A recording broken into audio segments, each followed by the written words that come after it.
CNN and other liberal media outlets reporting that there's no crisis in Sweden after President Trump mentioned crime in the country at Saturday night's rally. But take a look at these images. A Stockholm suburb was taken over by immigrant-related riots, looting, and violence. This happened last night. Police officers were attacked with stones, shots were fired, hundreds of first responders were called in. So what's the reality? Well, let's ask somebody who's on the ground there.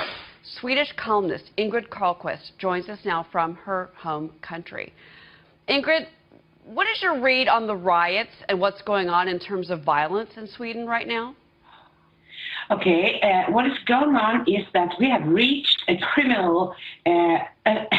critical mass of people in this country who don't love Sweden, they don't love the Swedish people, they don't love the way of life we have here. They are actually telling journalists to go out into the suburbs. This is not Sweden.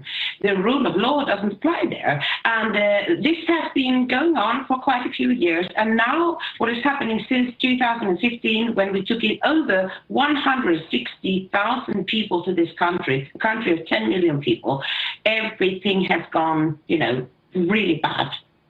But then why are we hearing this pushback from Swedish officials that, in particular, the police officers? I mean, they're all saying, no, it's not, it's just violence, it's crime. I mean, why is there this kind of different story coming out from the Swedish administration, if you will? Yeah.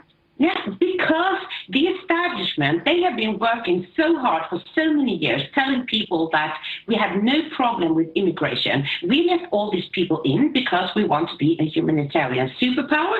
Sweden is a rich country, we have so much place, and you don't have to worry. Now people are really worried, and now they have to sort of, try to cover up what's been going on.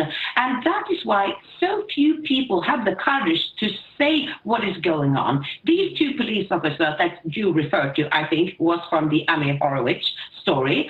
I don't know why they say now that that was bad, that they didn't say that. But we have another police officer 1 week ago, Peter Springer, and he told the story about, because he's going to retire in a few weeks, and then he finally told the truth, that on his desk, all the violent crimes that he is working with is committed by immigrants. So, there is really an uproar in Sweden right now. People are so scared, so worried, and the authorities just keep telling us, don't worry, no problem, you just imagine these things. Well, Ingrid, that kind of was my next question, but I'm still going to ask it. Do you think that the Swedish people now regret letting in so many immigrants from, in particular, Syria? But of course, the Swedish people never voted to have this immigration.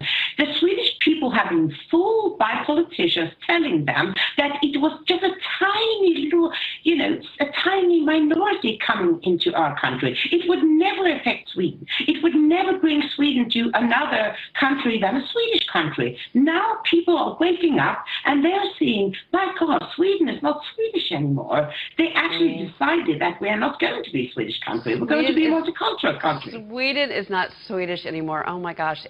Thank you, Ingrid Carlquist, a Swedish writer there, for your perspective from the ground. We really appreciate it.